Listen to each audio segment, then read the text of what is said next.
Hello everyone, welcome to our channel education hotspot. So guys, अपनी IGNU MA sociology की series में हम लोग MSO 1, 2, 3, 4 and now second year के subject भी रिवाइज कर रहे हैं, जिसमें से we are doing the revision in the question answer format as I did it in the previous exam. हम लोग इस बार भी आपके जो अपकमिंग एग्जाम है, जब भी हो, वेदर जून जुलाई, जून में तो नहीं हो रहे, दैट इज फॉर श्योर, तो आपके जब भी एग्जाम होंगे, जब भी डेट आएगी, तो हम लोग उसके लिए क्वेश्चन आंसर फॉर्मेट में रिवीजन कर रहे हैं।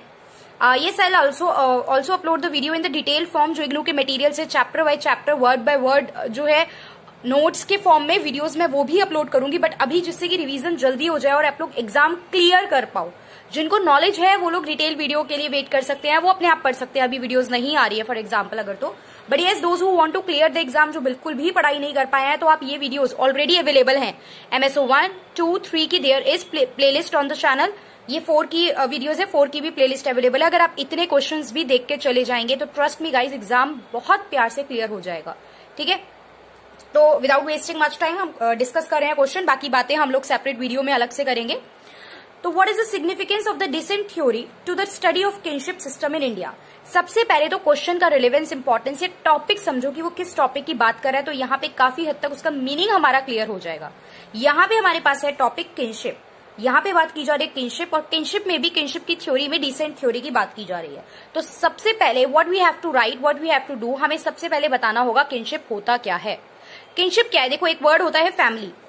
फैमिली आपको पता है, the person who are related, जो economic, political, biological, sexual relation से यहाँ पे जो लोग लिंक होते हैं, वो क्या होती है, वो कंप्राइज होती है फैमिली में। बट किनशिप की जब हम बात करते हैं, किनशिप में भी यही चीजें बताई जाती है कि जो इंडिविजुअल है, जो व्यक्ति विशेष है, वो आपस में किस तरीके से रिलेट करते हैं। For example, you are related with your father by blood relation है ना, फैमिली में खून का रिश्ता, हम कहते हैं कि परिवार में खून का रिश्ता है। तो बहुत सारी चीजें होती हैं, ब्लड रिलेशन से एक पर्सन कनेक्ट होता है। इसके अलावा मैरिज से, आपकी मदर जब फैमिली में आई थी तो she is not the part of the family, वो ब्लड रिलेशन से या पहले से वो पार्ट नहीं थी, but by the marriage, by the institution called marriage, वो उस फैमिली का हिस्सा बनी। राइट तो ये चीज क्या हुई, ब्लड रिलेशन के बेसिस पे, मैरिज के बेसिस पे एंड अडॉप्शन के बेसिस पे। फॉर एग्जाम्पल, अगर एक फैमिली किसी बच्चे को अडॉप्ट कर लेती है, ना तो वो ब्लड से कनेक्टेड था बच्चा, ना कोई मैरिज अलायंस जैसी बात थी, लेकिन फिर भी वो उस परिवार का हिस्सा बन जाता है। तो यानी कि वेदर ब्लड रिलेशन हो, मैरिज रिलेशन हो, अडॉप्शन हो, किसी भी तरीके से जो लोग आपस में, जब इंडिविजुअल आपस में रिलेट करते हैं, तो हम उसे क्या कहते हैं, दिस इज कॉल्ड किनशिप। अब किनशिप जो है, किनशिप एक सोशल ग्रुप बनाने के लिए यूज किया जाने वाला एक टर्म है। क्लियर? किनशिप के बेसिस पे देखो, फैमिली बन रही है, ग्रुप बन रहा है, ये सब एक ग्रुप ही तो है जो ब्लड के बेसिस पे बनेगा, मैरिज के बेसिस पे बनेगा। तो यहाँ पे एक सोशल ग्रुप बन रहा है और हम लोगों को क्लासिफाई कर रहे हैं। क्लासिफाई मतलब डिफ्रेंशिएट करना, ब्लड वाले ब्लड रिलेशन के बेसिस पे।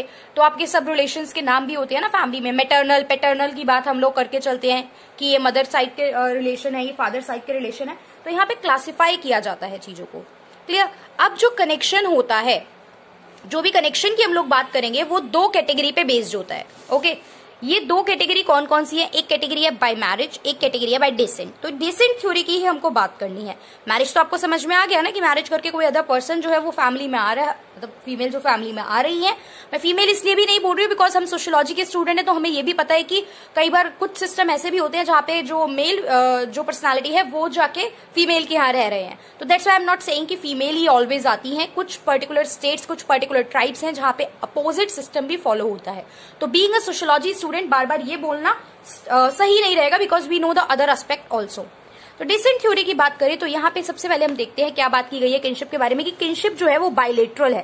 What does this term bilateral means? Bilateral, by मतलब क्या होता है, डुअल ना, बाय मतलब क्या होता है, डुअल। तो यहाँ पे किनशिप में मदर और फादर दोनों की साइड के लोगों को इंक्लूड किया जाता है। मतलब आपके फादर की तरफ चाचा, ताऊ, बुआ, ये सब जो फैमिली हुई बिल्कुल क्लोज और दूर दूर तक भी। अब आपके क्या है, आपके पापा के भी तो चाचा हो सकते हैं ना, आपके पापा के चाचा और उनकी फैमिली, वो भी आपकी किनशिप का ही पार्ट बनेगी। फैमिली में लिमिटेड हो गई फैमिली की, आपके पापा, आपके चाचा, आपकी बुआ, ये बिल्कुल क्लोज फैमिली हो गई मेरी। बट आपके दादाजी भी, अगर फॉर एग्जाम्पल 3 भाई और 2 बहनें हैं, तो उनका पूरा परिवार भी किस में आ जाता है, किन में काउंट, आपकी किनशिप में काउंट करने लगते हैं। वहीं मदर की साइड में देखें तो आपके मामा और आपकी मौसियां, ये सब लोग आपकी फैमिली, मतलब किनशिप का पार्ट बन जाते हैं। Family is a small term इसके लिए अगर मैं यूज करूंगी तो। Then there is a definition. देखो, डेफिनेशन लिख देने से क्वेश्चन में एक इम्पैक्ट पड़ता है। तो कुछ चीजें लर्न करनी भी जरूरी है। मैं ये नहीं कहूंगी सब वहां जाओगे और बना के लिख दोगे। मैंने कुछ लिखी है यहाँ पे, आप लोग चाहो तो किसी और ऑथर की, किसी और सोशियोलॉजिस्ट की डेफिनेशन लर्न करके लिख के आ सकते हो। कोई कंपल्सन नहीं है कि आपको यही याद करनी है। तो यहाँ पे जो मैंने लिखा है वो क्या है, according to Murdock, it is a structural system of relationship in which individual are bound to one another. एक स्ट्रक्चर में सेट सिस्टम है इंडिविजुअल्स का, लोगों का, जिसमें लोग एक दूसरे के लिए बाउंड है, मतलब कनेक्टेड है। People are connected with each other. अब यहाँ पे मैंने किनशिप के कुछ फीचर्स लिख दिया। I just mention the name. ये आप लोग डिटेल में एक एक दो लाइनिंग की एक्सप्लेन करनी होगी, किसी क्वेश्चन में आए तो you will have to do by yourself. पढ़ना मैं किसी और वीडियो में बताऊंगी, बिकॉज यहाँ पे ये मेन पॉइंट नहीं था कि यूनिवर्सल होते हैं। किनशिप यूनिवर्सल है, ऐसा नहीं है कि सिर्फ आप ही फॉलो कर रहे हो। Kinship is everywhere. एंशिएंट है, बहुत पुराने समय से चलती आ रही प्रथा है। बहुत पुराने समय में जब इंसान बन रहा था, होमो सैपियंस बन रहे थे, होमो इरेक्टस, होमो सैपियंस, इन लोगों का डिस्कवरी हो रहा था, तभी से ये किनशिप वाले सिस्टम, परिवार तब भी होते थे। परमानेंट सिस्टम है, ऐसा नहीं है टेम्परेरी अभी बना एंड देन फिर वाइंड अप हो जाएगा और फिर कुछ और सिस्टम बन जाएगा। सोशल इंस्टीट्यूशन, मैंने बोला फैमिली और जो भी आपके ये किनशिप है, ये सब सोसाइटी में सेट कुछ इंस्टीट्यूशंस हैं। सोशलाइजेशन, किनशिप में सोशलाइजेशन मतलब क्या होता है, how to behave and respond. हम कैसे उठ रहे हैं, बैठ रहे हैं, बोल रहे हैं, चीजों को लेके कैसे रिस्पॉन्ड कर रहे हैं, ये सब होती है सोशलाइजेशन की प्रक्रिया। आप सुनते हो ना, हम कहते हैं ये पर्सन बहुत सोशल है, ये पर्सन ज्यादा सोशल नहीं है। इसका मतलब क्या होता है कि लोगों से मिलता जुलता है, बातें करता है, डील करना आता है पीपल से, उस पर्सन को हम थोड़ा सोशल नेचर का पर्सन बोलते हैं। तो वही चीज है सोशलाइजेशन, और किनशिप के थ्रू एक इंसान सोशलाइज होना भी सीखता है। कैसे कनेक्ट होते हैं, बाय ब्लड, बाय अडॉप्शन और बाय मैरिज, इस पे हम बात कर चुके हैं।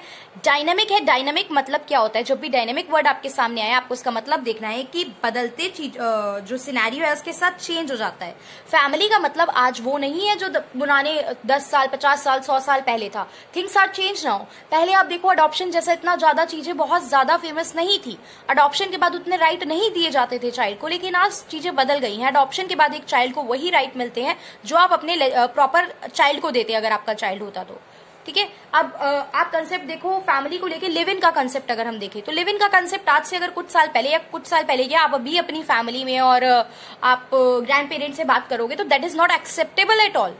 ठीक है, बट धीरे धीरे वो कल्चर भी हमें देखने को मिल रहा है। तो ये चीजें क्या है, ये चीजें डायनामिक है। और लिव इन में रह रहे पार्टनर्स को भी गवर्नमेंट ने, कोर्ट ने, बहुत सारे जुडिशियरी ने क्या दे रखे हैं, राइट दे रखे हैं अवेल करने के लिए। अब एक और डेफिनेशन देखें तो रेडक्लिफ ब्राउन के according kinship is a system of dynamic relation between person and person in a community. The behaviour of any two person in any of these relation, किसी भी दो लोगों का बिहेवियर जो है वो बाकी लोग भी रेगुलेट करते हैं कुछ हद तक या ज्यादा। ठीक है, by the social uses. Family में रह रहे हैं, हमें कोई डिसीजन लेना है, विल कीप इन माइंड ना कि भाई मम्मी से पूछना है आपको, पापा से पूछना है आपको, या क्या इम्पैक्ट पड़ेगा, या देखना पड़ेगा। अगर हॉलिडे प्लान करनी है तो हमें देखना पड़ेगा सब लोग फ्री हैं, कब फ्री हैं। कोई फंक्शन मैनेज करना है तो भी चीजें देखनी पड़ती है। तो बहुत सारी चीजें हैं जो कम या ज्यादा रूप पे असर पड़ता है किसका, आपके डिसीजन का, या आपके जो भी आप कुछ डिसीजन ही लेना चाह रहे हैं उनका। ठीक है, उसके बाद हम लोग बात करते हैं यहाँ पे डेसेंट की। डेसेंट क्या है, देखो ये एक रिलेशनशिप है जिसे डिफाइन किया जाता है by the connection to an ancestor. मैं जैसे पूर्वज, आप एक कंसेप्ट अपने माइंड में रखो। ठीक है, पूर्वज का आप एक कंसेप्ट अपने माइंड में रखो। हम लोग क्या है, आपसे पूछा जाता है ना कौन है पूर्वज, या किस आप पर्टिकुलरली कास्ट टू ट्राइब या फैमिली से बिलोंग करते हो, तो किसके डिसेंट हो, ये वर्ड यूज किया जाता है। तो ये वो रिलेशन है जो कि आपकी एंसेस्टर से, आपके पूर्वजों से आपका क्या रिलेशन है उसकी बात करता है, through a culturally recognise sequence of parent child links. ठीक है, आपके फादर जो थे, आपके फादर ने किससे डिराइव किया, जो उनके फादर थे। तो इस तरीके से ये लीनिएज जो है वो चली आ रही है। ये एक सोशल ग्रुप है जिसके मेंबर एक कॉमन एंसेस्ट्री क्लेम करते हैं कि भाई हमारे एंसेस्टर, हमारे पूर्वज जो है वो क्या थे, वो सेम रहे हैं। कितने टाइप का होता है ये अगर देखें तो देखो सिंपल सी बात है, एक होता है यूनिलीनियल और एक होता है बाइलीनियल। यूनिलीनियल में क्या सिस्टम है, यूनिलीनियल में जो है आपका मैट्रिलीनियल, मतलब मदर की साइड से भी हो सकता है और फादर की साइड से भी हो सकता है। अब इसके कुछ नाम एग्जांपल है, इरोकिस प्रॉपर एग्जांपल देखने को मिलता है। बाइलेटरल, मल्टीपल तरीके से जब हो रही हैं चीजें तो उसका एक एग्जांपल एस्कीमो यहाँ पे हमें देखने को मिलता है। यहाँ पे हमारा नेक्स्ट इसमें हवाइयां सिस्टम आता है। इसमें जो आपके रिलेटिव होते हैं वो सिर्फ जनरेशन से हम लोग डिफाइन करते हैं, जेंडर से यहाँ पे नहीं कंसीडर करते। जनरेशन मतलब ये जो अब जनरेशन चल रही है, देन जो प्रीवियस जनरेशन आएगी, मतलब, और यहाँ पे हम मदर और फादर के जो मैट्रिलिनियल और पैट्रिलिनियल है इसके बेसिस पे डिफरेंस नहीं करते। एक जनरेशन चाहे मदर फादर दोनों की साइड की हो, उससे अपर जनरेशन चाहे मदर फादर दोनों की साइड की हो। फिर आता है लीनिएज। लीनिएज क्या होता है? एक ऐसा डिसेंट ग्रुप जिसमें हम कहते हैं कि हमारे जो डिसेंट थे, हमारे जो पूर्वज थे, हमारे जो एंसेस्टर थे वो कॉमन थे। ठीक है, तो common descent from a known ancestor. जैसे कि जो आज के ह्यूमंस है are descended from an ape like common ancestor. हम कहते हैं ना वी ऑल आर एप, अगर देखें तो सब एप्स थे, एप्स से ही फिर ये धीरे धीरे इंसान बनने का, होमोसैपियन बनने का प्रोसेस स्टार्ट हुआ था। तो एक तरीके से देखा जाए तो एंसेस्टर तो कॉमन ही थे हम सबके, we all come from the apes, तो ये चीज कॉमन एंसेस्टर जो है उसमें आती है लीनिएज में। Then comes the word clan. Clan की बात करते हैं तो एक क्लोज नेट, एक बहुत क्लोज ग्रुप होता है इंटर रिलेटेड फैमिलीज का, जो कहीं ना कहीं कॉमन एंसेस्टर से डिसेंटेड हुई है, ये तो फॉर श्योर बात है। अब फॉर एग्जांपल कनेक्टेड फैमिलियां, जैसे हमारे फादर हो गए, चाचा वगैरह, तो चलो बिल्कुल क्लोज फैमिली में मैं काउंट कर रही हूँ, बट आपके जैसे आपके ग्रैंडफादर, उनके जो ब्रदर थे वो, एंड देन उनके भी ब्रदर, और वो कुछ कजन्स थे, तो सब मिलके एक ही जगह आसपास रहना इज नॉट द थिंग। एक ही जगह पे रह रहे हैं, कोई विलेज है या कोई जगह है, दूर दूर तक बस आपके ही रिश्तेदारों के घर हैं, तो एक क्लोज रिलेशन था, इंटर रिलेटेड फैमिलीज थी, आपस में सबका कुछ ना कुछ रिलेशन था। तो ये क्या कहलाता है? ये क्लैन कहलाता है। ठीक, उसके बाद यहाँ पे हमारे पास वर्ड आता है फ्रैटरी। यहाँ पे क्या है? ये एक डिसेंट ग्रुप है, सारे डिसेंट ही, क्योंकि डिसेंट की बात हम लोग कर रहे हैं तो एंसेस्टर की कॉमन इन सब चीजों की बात देखी जाएगी, जिसमें कम से कम 2 क्लैन होती हैं जिनकी कॉमन एंसेस्ट्री रही है। जैसे आपके दादाजी और आपके दादाजी के जो ब्रदर हैं वो, तो ये आपके दादाजी की पूरी फैमिली और आप उनके ब्रदर की पूरी फैमिली, ये 2 अलग अलग क्लैन हो गए और जुड़ गए, तो ये क्या कहलाता है? ये कहलाता है फ्रैटरी का कंसेप्ट। सो आई होप ये डिसेंट किनशिप समझ में आया, फीचर्स हमें बेसिक समझ में आए, किनशिप एग्जैक्टली क्या होता है, क्या रोल प्ले करता है, क्या फीचर्स हैं, एंड देन किनशिप को लेके हमने कुछ बेसिक टर्म्स भी और डिस्कस करी। क्लियर? सो ये किनशिप एग्जाम में आने का इंपॉर्टेंट क्वेश्चन है, डिसेंट थ्योरी नाम से दे रखा है ये पेपर, और आप लोग चेक करो, जून 2019 से पेपर उठा लो, मैं सारे वही क्वेश्चन कवर अप कर रही हूँ, कुछ अलग से ना मैं बना रही हूँ। जो कंटेंट, जो मटेरियल, क्वेश्चन पेपर आप सबके पास कहीं ना कहीं अवेलेबल होंगे, तो आप देख सकते हो। And if you guys want the note तो कमेंट करोगे, मैं टेलीग्राम पे आप लोगों के साथ शेयर करूंगी। आपकी एक्टिव इन्वॉल्वमेंट के बेसिस पे ही मैं वीडियो बनाऊंगी। ये नहीं कि हम एग्जाम टाइम पे सीरियस हो जाएंगे, वीडियोस अभी अपलोड कर दी, ठीक है, एग्जाम आएगा तब एक दिन में देखोगे। अगर वीडियो देख रहे हो और आपने यहाँ तक वीडियो सुनी है, देन आपका कमेंट जो है वीडियो के लास्ट में कमेंट करना जो है वो बहुत मस्ट है, कि आप लोग मुझे कमेंट करके बताएंगे वेदर दिस इज बेनिफिशियल और नॉट, और यू वांट द नोट्स और नॉट, और ऐसी आगे वीडियो चाहिए या नहीं। इफ मेरे पास बहुत सारे की वीडियो चाहिए, इस टाइप से कमेंट आएंगे कि वी नीड मोर वीडियोज या I have to make more such videos, then only I will make the videos. Otherwise फिर जब आप देखने वाले ही नहीं है तो मेरा बनाने का भी बेनिफिट नहीं रहेगा वीडियोज का। Okay, so that's all for this video. Thank you for watching the video guys.